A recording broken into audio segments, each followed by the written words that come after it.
In front of me is VIVO V50 and today I would like to show you how you can enable suggestion strip at the top of your keyboard.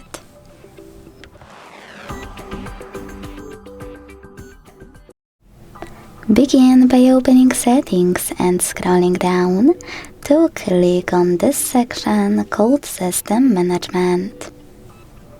Now select Languages and Input, On-Screen Keyboard, and Manage On-Screen Keyboards. Finally, hit Gboard, and after accessing text collection, use this switcher next to Show Suggestion Strip to activate it.